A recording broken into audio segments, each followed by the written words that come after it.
오늘의 말씀은 빌립보서 2장 5에서 11절입니다. 신약 319페이지입니다.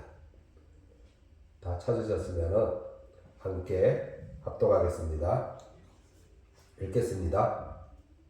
너희 안에 이 마음을 품어라. 곧 그리스도 예수의 마음이니 그는 근본 하나님의 본체시나 하나님과 동등됨을 취할 것으로 여기지 아니하시고 오히려 자기를 비워 종의 형체를 가지사 사람들과 같이 되셨고 사람의 모양으로 나타나사 자기를 낮추시고 죽기까지 복종하셨으니 곧 십자가에 죽으심이라. 이름으로 하나님이 그를 지극히 높여 모든 이름 위에 뛰어난 이름을 주사 하늘에 있는 자들과 땅에 있는 자들과 땅 아래에 있는 자들로 모든 무릎을 예수의 이름에 꿇게 하시고 모든 입으로 예수 그리스도를 주라 시인하여 하나님 아버지께 영광을 돌리게 하셨느니라. 아멘.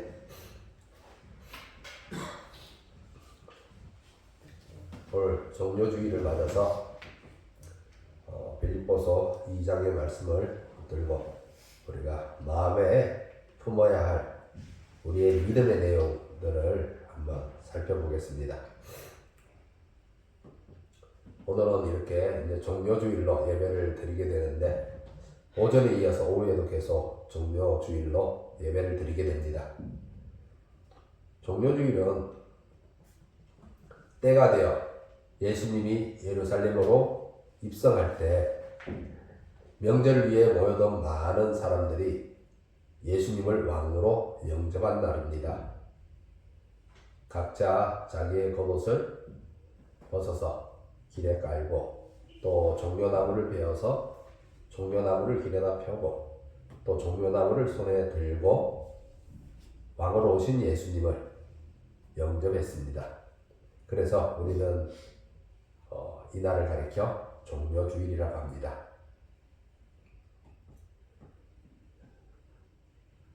우리도 예수님을 나의 왕으로 영접해야 합니다.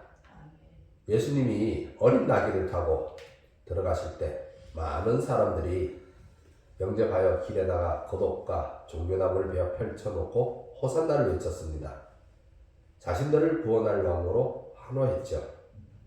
자신들의 겉옷을 예수님이 지나가는 길에 펼친다는 것은 예수님을 왕으로 영접하고 복종하겠다는 의미입니다. 또한 종려나무는 민족주의와 승리를 상징했습니다. 즉 유대인들이 겉옷과 종려나무를 예수님이 가는 길에 펼쳐 놓는 것은 자신들의 왕으로 로마와 싸워주기를 바랐던 겁니다. 그런데 이러한 모습 어디선가 본 것 같습니다. 어디서 보았을까요? 이렇게 예수님이 왕으로 로마와 싸워주기를 바랐던 것. 사무엘상 8장에 유대인들이 사무엘에게 왕을 요구하던 모습과 닮아 있습니다. 우리도 다른 나라들 같이 되어 우리의 왕이 우리를 다스리며 우리 앞에 나가서 우리의 싸움을 싸워야 할 것입니다. 라고 했죠. 유대인들이 1000년을 넘어 통과하는 시간 동안 하나님 나라에 대한 그들의 인식이 조금도 업그레이드 되지 않았음을 우리는 확인할 수 있습니다. 그들이 1000년이 넘는 시간에 그나마 나아진 것은 우상을 버린 거죠.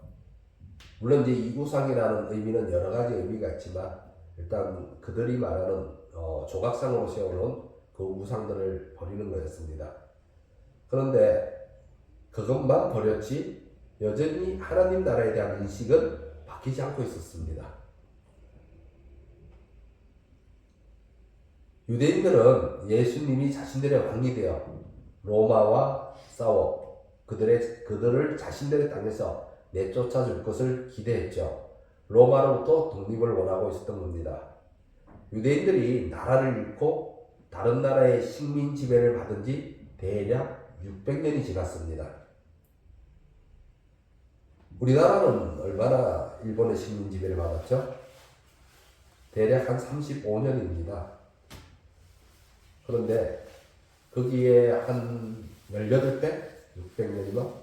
근데 북이스라엘이 망한 거로 따지면 20배도 넘죠. 예. 북이스라엘은 그보다 훨씬 일찍 망했으니까 그런 이들이 얼마나 독립하고 싶었겠습니까? 유대인들에게 독립이 간절한 소망이었던 겁니다. 그들은 중간에 한번 독립적인 지위를 누렸던 적이 있었습니다. 이를 가리켜 마카비 혁명이라고 하는데 헬레니즘 국가 중 하나인 셀레우코스 왕조에 맞서 독립을 쟁취하여서 하스몬 왕조를 세운 적이 있었습니다. 그러나 오래 가지는 못했죠. 곧바로 로마에 멸망했습니다. 그러나 이 혁명이 갖는 의미는 유대인들의 기억 속에 남아있다는 거죠. 바로 이 마카비 왕조처럼 하스몬 왕조처럼 바로 이렇게 자신들의 메시아가 군사적 메시아, 자신들을 이렇게 군사적으로 독립시켜줄 메시아를 이들의 머릿속에 각인시키고 있었습니다. 그래서 예수님으로 인해서 또다시 독립에 대한 기대감이 불타오르려고 지금 하고 있는 상태였습니다. 유대인들은 호산나를 외치며 예수님을 로마로부터 자신들을 구해줄 정치적, 군사적 메시아로, 해방군 대장으로 열렬히 환영하고 있었습니다. 호산나는 구원해 주세요 라는 뜻으로 예수님께 로마로부터의 구원에 대한 열렬한 환호를 보내고 있었죠. 믿음은 바로 이와 같은 도전이 늘 우리 앞에 놓여 있게 됩니다. 이것은 하나님의 말씀이 일관되게 우리에게 경계하게 하는 것인데 내 상황과 형편으로 인해 믿음의 그 내용을 채우지 못하고 믿음을 빈 껍데기로 놓아둔다는 겁니다.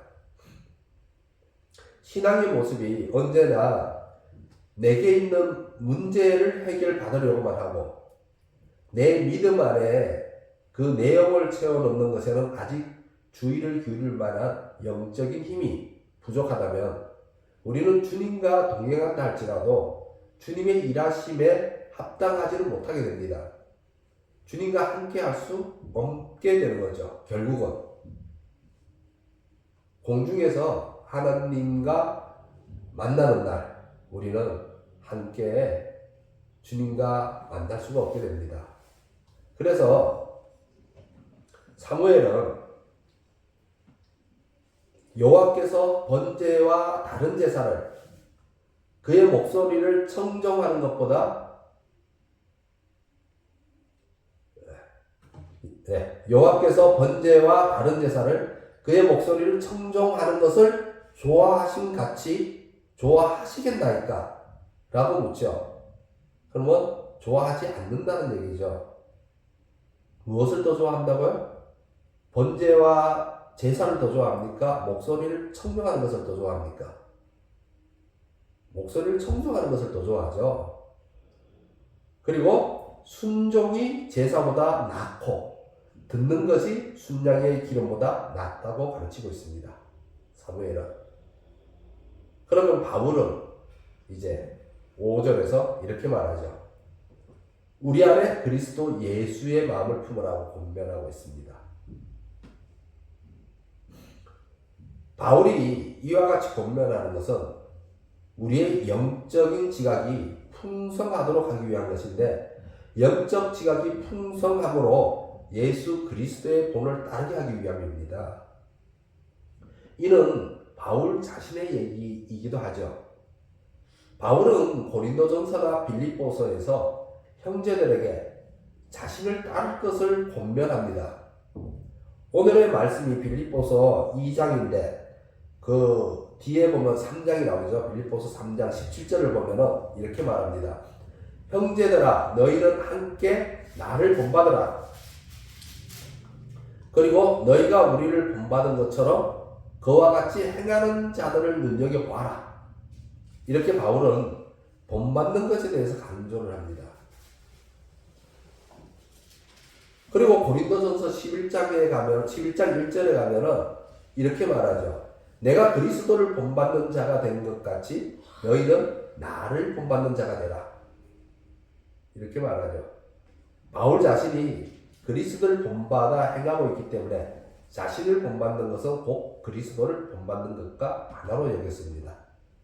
이렇게 바울은 몇몇 군데에서 본받는 권면을 하는데 오늘의 말씀에서도 그리스도 예수의 마음을 품으라고 하는 것은 직접적으로 본받으라는 표현이 없다 할지라도 예수 그리스도를 본받으라고 권면하고 있는 겁니다.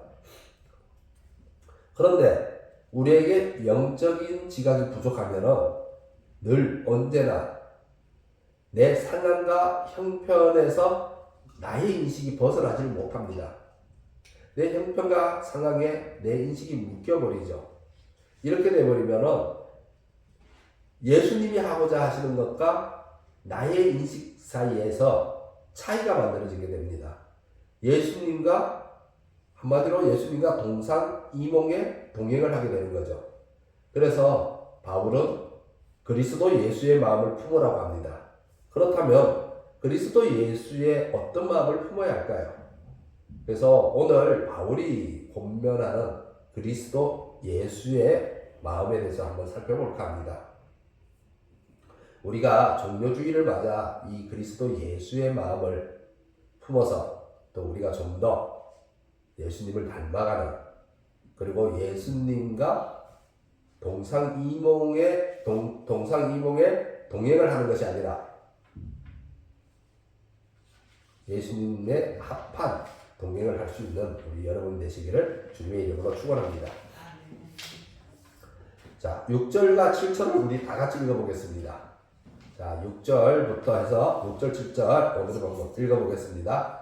함께 읽겠습니다. 그는 근본 하나님의 본체시라 하나님과 동등됨을 취할 것으로 여기지 아니하시고 오히려 자기를 비워 종의 형체를 가지사 사람들과 같이 되셨고. 아멘. 자, 6절 상반절을 보시면 예수님이 누구신지를 나타내고 있죠. 예수님은 누구라고 합니까? 예수님은 하나님이십니다. 오늘의 말씀에서는 뭐라고 되어 하나님의 본체입니다. 라고 되어 있죠. 하나님의 본체. 자, 여기서 우리는 이제 삼위일체 하나님을 생각할 수 있겠죠. 하나님의 본체입니다. 우리에게서 예배를 받으실 하나님이시죠. 마땅히 우리가 경배를 드려야 하나님입니다. 높고 높은 하늘에 계신 분이시죠. 그런데 세상을 치유하고 세상을 회복하기 위해 오신 예수님은 권위의 왕, 군림하는 왕이 아니었습니다. 즉 하나님과 동등됨을 취하지 않았습니다. 달리 말하면 하나님이 하나님이심을 주장하지 않았던 거죠. 지금 이 그리스도의 마음을 본받는, 그리스도의 마음을 품어야 하는 이 말씀은 우리가 살펴보겠지만은 모두 다 세상의 방식과는, 세상의 가치관은 가는 정반대의 입장에 있습니다. 자, 하나님과 동등됨을 취했다. 우리가 하나님과 동등됨을 취했다 하는 것, 무엇이 연상이 되죠? 하나님과 동등됨을 취했다. 근데 우리 예수님은 하나님과 동등됨을 취하지 않으셨다라고 합니다. 무엇이 떠오르죠? 바로 아담과 하와가 지은 죄입니다. 하나님과 같이 되려고, 하나님과 같이 동등하게 되려고 했던 죄 때문에, 그 죄 때문에 세상에 죄와 사망이 들어왔지 않습니까? 그러니까 어떻게 합니까? 예수님은 하나님과 동등됨을 취하지 않음으로 인해서 이 문제를 해결하려고 했던 거죠. 그래서 하나님과 동등됨을 취하려고 하지 않는 것. 따라서 이러한 인류의 문제를 해결하려면 무엇보다 먼저 하나님과 동등됨을 취하려고 하는 바로 우리의 무마음을 벗어 던져야 합니다. 그런데 우리는 어떻습니까? 우리는 여전히 지금도 하나님과 같이 되기를 위해서 애써죠. 많은 부를 축적하고 많은 권력을 쌓으며 다른 사람 위에 군림하려고 합니다.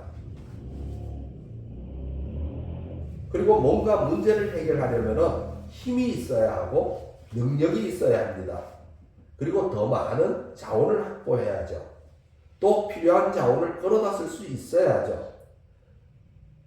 그러므로 우리는 하나님과 동등됨을 취하려고 바로 우리 조상으로부터 지금까지 애써 힘써 왔습니다.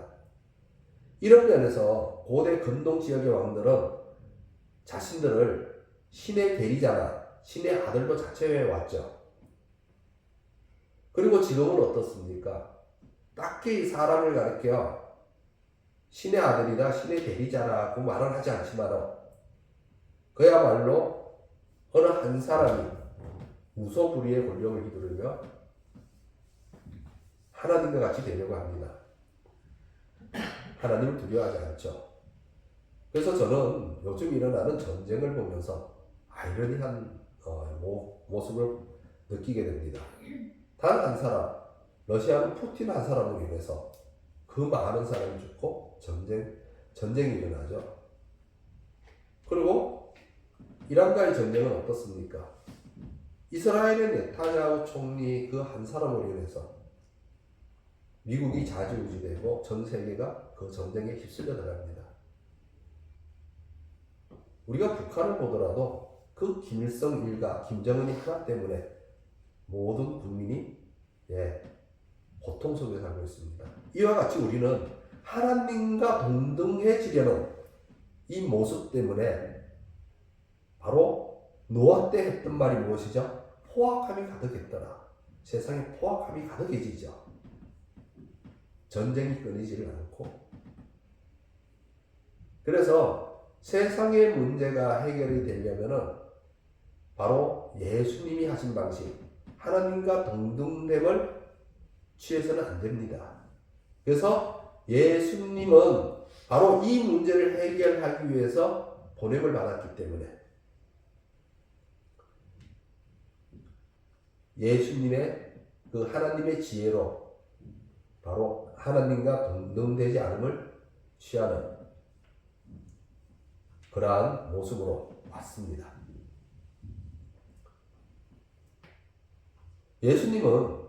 그래서 예수님은 이 종료주의를 보시면 예수님은 권위와 힘의 상징인 백마가 아닌 작고 초라한 어린 나귀 새끼를 타고 예루살렘으로 들어가고 있습니다. 많은 사람들이 한호를 하지만은 예수님은 그 한호를 취하지 않으셨습니다. 예수님은 그 한호를 취하지 않으시고 그 한호를 취하지 않으심으로 인해서 그 한호를 하던 사람들에게 능력과 모멸과 수치와 그리고 죽임을 당했습니다. 또 7절을 보시면 예수님께서 자기를 비우셨다고 합니다. 이는 6절에서 하나님과 동등됨을 취하지 않으셨다는 다른 표현으로 하나님으로서 능력과 권위를 모두 내려놓으셨죠. 예수님이 사마리아의 한 마을로 들어가려 할 때 이 사마리아에 있는 그 마을의 사람들이 들어오는 걸 막으셨죠. 못 들어오게. 그때 제자 중 한 사람이 하늘에서 불을 내려 저들을 멸하자 했지만 하나님이 거부하셨죠. 하나님이 자신의 능력을 하늘에서 불을 내릴 수 있는 능력을 펼치신 것이 아닙니다. 도리어 그것을 포기함으로 인해서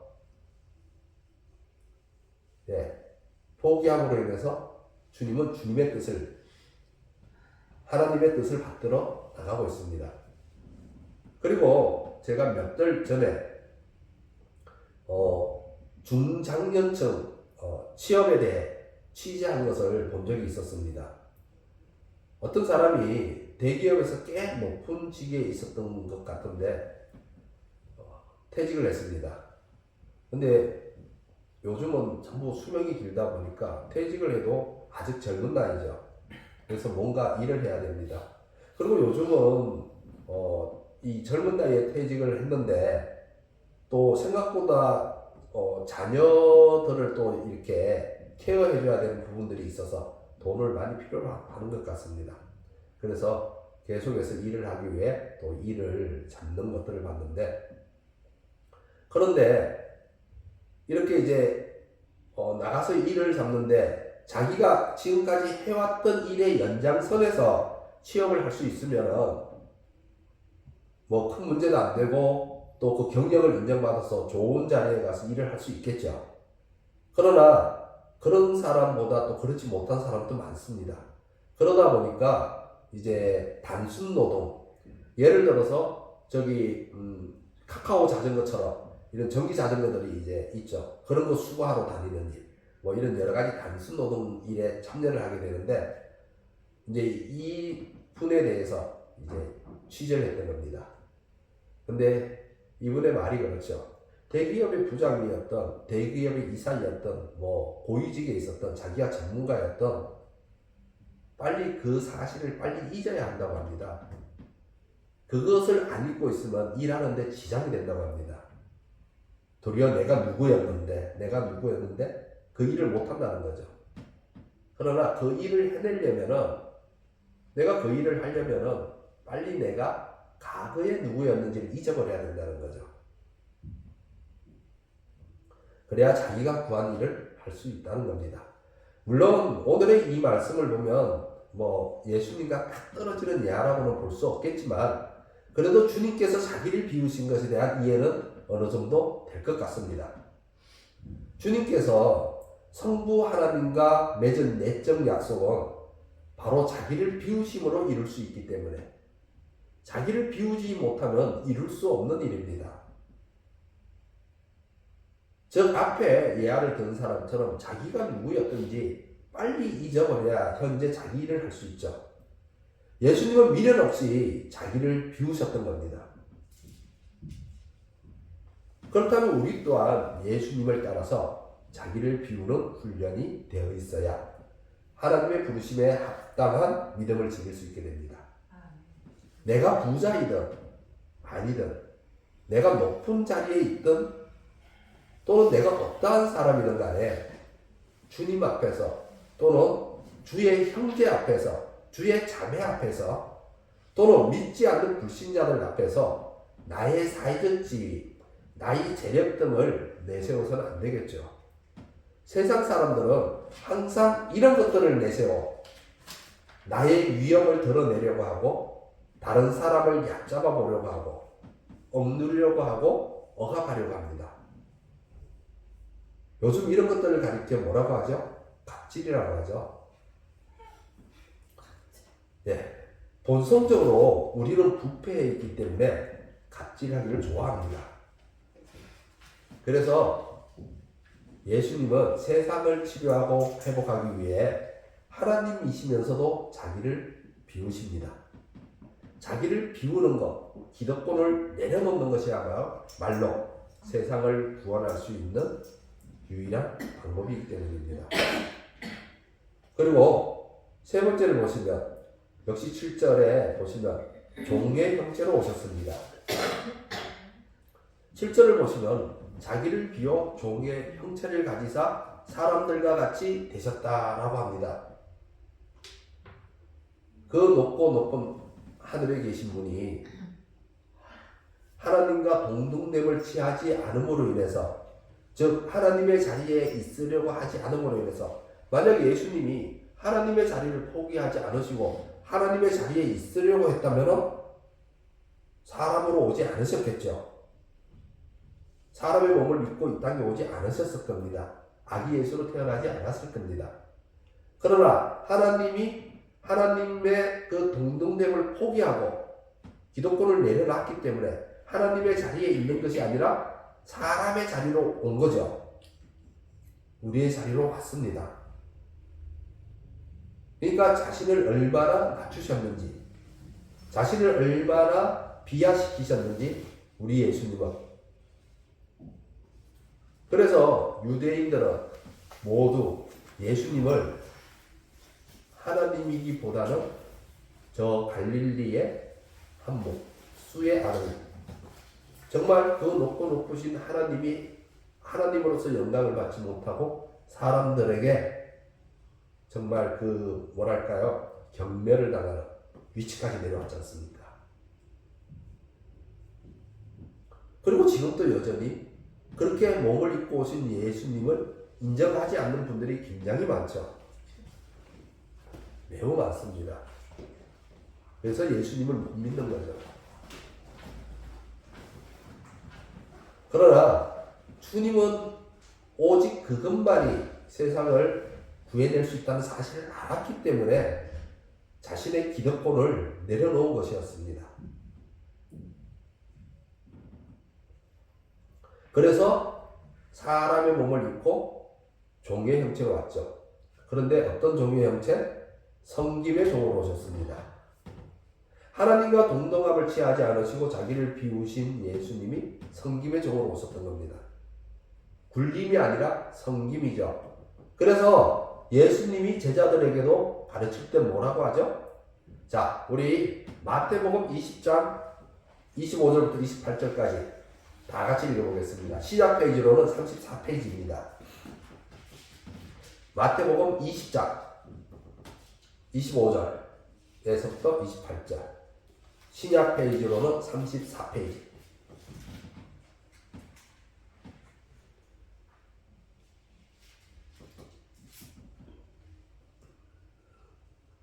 다 찾으셨으면 함께 읽겠습니다. 예수께서 제자들을 불러다가 이르시되 이방인의 집권자들이 그들을 임의로 주관하고, 마태복음 20장 25절, 마태복음 20장 25절부터 28절, 시작 페이지로 34페이지. 그러면 다 같이 읽겠습니다. 다시 읽겠습니다. 예수께서 제자들을 불러다가 이르시되 이방인의 집권자들이 그들을 임의로 주관하고 그 보관들이 그들에게 권세를 부리는 줄을 너희가 알거니와 너희 중에는 그렇지 않아야 하나니 너희 중에 누구든지 크고자 하는 자는 너희를 섬기는 자가 되고 너희 중에 누구든지 어뜸이 되고자 하는 자는 너희의 종이 되어야 하리라. 인자가 온 것은 섬김을 받으려 함이니라. 아니라 도리어 섬기려 하고 자기 목숨을 많은 사람의 대속물로 주려 함이니라. 아멘. 주님은 제자들에게 큰 자가 되기 위해서는, 또는 어뜸이 되기 위해서는 무엇이 되어야 된다 했죠? 섬기는 종이 되어야 한다라고 했습니다. 이렇게 예수님이 보이시는 모습은 우리가 기존에 알고 있던 것과는 사뭇 다를 뿐만 아니라 또 그러한 주님의 모습을 보면서 마음의 불편을 느끼죠. 그러한 주님의 가르침이 우리 마음을 불편하게 만듭니다. 그래서 그리스도를 따르는 삶을 산다는 것이 우리에게는 쉽지 않은 어려운 일입니다. 그러므로 바울은 권면합니다. 그리스도 예수의 마음을 품으라고 권면하는 거죠. 예수님은 우리를 구원하기 위해 하나님의 자리를 내려놓으시고 하나님의 권리를 포기하시고 도리어 종의 형체를 받아들이시기를 기뻐하셨습니다.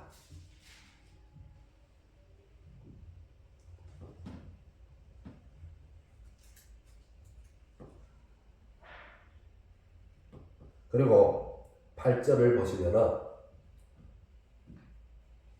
보시면 사람의 모양으로 나타나서 자기를 낮추시고 죽기까지 복종하셨으니 곧 십자가에 죽으시리라. 예수님께서 어디까지 순종하셨냐면 죽음까지 순종했습니다. 그런데 이게 왜 그렇게 중요하냐면은 이게 바로 우리가 갖는 최종적인 믿음입니다. 예수님이 하나님의 모든 권리를 내려놓으시고 오셨습니다. 그런데 이제 예수님이 죽어야죠. 근데 예수님이 죽으려면은 하나님을 100% 믿어야 됩니다. 하나님께서 반드시 부활시킨다는 믿음이 있어야 돼요. 예수님도 그 겟세마네 동산에서 두려움으로 인해 그 기도를 땀방울이 핏방울이 되도록 기도를 하시지 않습니까? 그러니까 예수님이 사람의 몸을 입고 왔을 때는 예수님의 그 신격이, 신의 능력이 제한을 당하고 있었기 때문에 역시 인간의 두려움을 동일하게 지니고 있었습니다.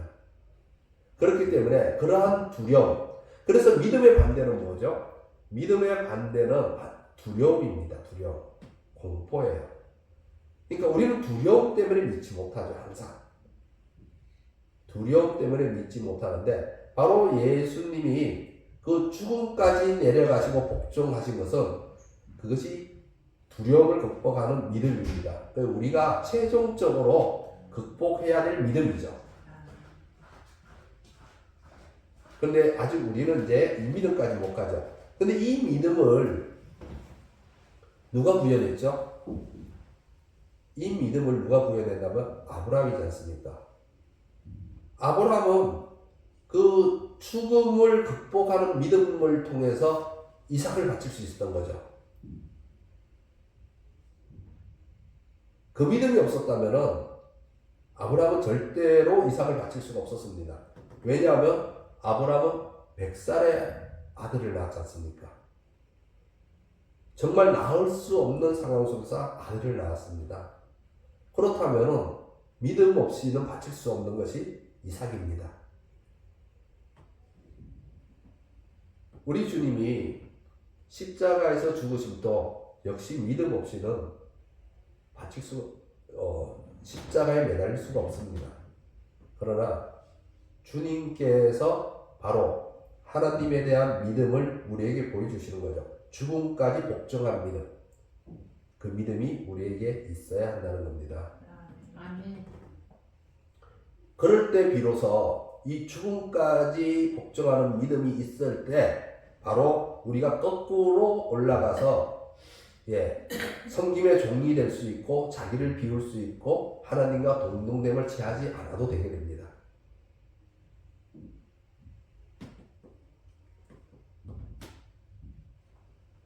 그렇게 예수님께서는 바로 하나님과 동등됨을 취하지 아니하고 자기를 비우고 섬김의 종이 되고 십자가에서 죽으심으로 인해서 하나님께서 구절을 우리가 다 같이 읽어볼까요? 구절을 다 읽어보겠습니다. 읽겠습니다. 이러므로 하나님이 그를 지극히 높여 모든 이의 이름 위에 뛰어난 이름을 주사.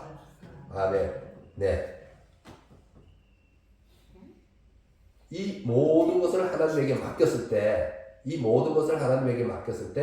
하나님이 일하시는 그 모든 역사를 다 우리 주님은 하나님께 맡기셨던 겁니다.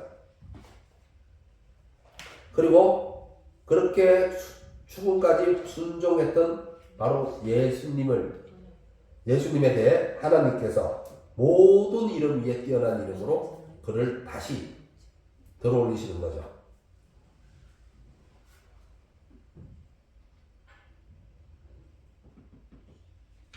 예수님께서 바로 이렇게 종료주일에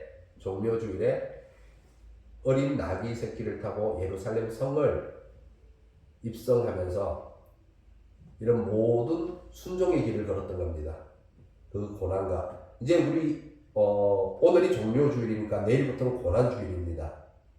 예수님께서는 바로 이제 이 예루살렘 성을 입구를 통과하고 예루살렘 성에 들어가고 그리고 겟세마네 동산에서 기도를 하고 잡히신 후 이제 고난의 시간을 겪게 되죠. 머리에 가시관이 박히게 되고, 그리고 채찍을 맞고 살이 찢어지고 십자가에 못이 박히면서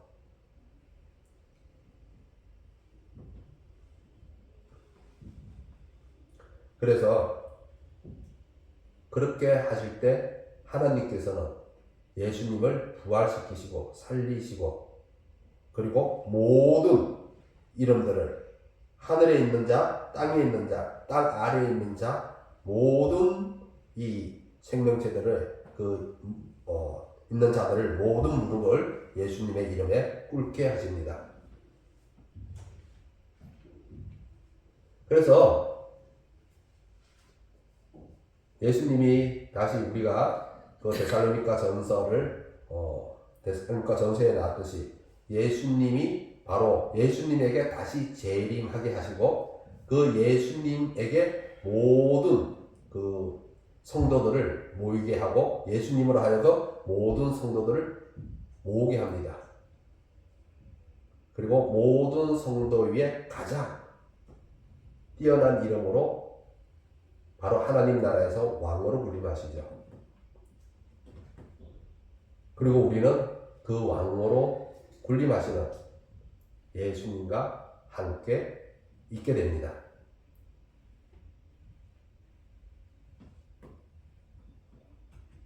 그래서 우리는 이렇게 종료주의를 맞아서 이렇게 자신을 낮추시고 죽기까지 복종하신 예수님을 우리가 본받고 또 우리가 그러한 예수님에게 우리의 입으로 예수 그리스도를 주라고 시인하면서 또 그분을 진짜 믿음으로 받아들이고 또 예수님이 보이신 그 본을 따라서 우리의 믿음도 키워나가면서 우리의 왕이시고 우리의 주인이신 그 예수님의 그 믿음을 따라서 우리도 또 아버지 하나님께 성부 하나님께 영광을 돌리는 주의 성도들이 되시기를 주님의 이름으로 축원합니다. 아멘. 네, 기도하겠습니다.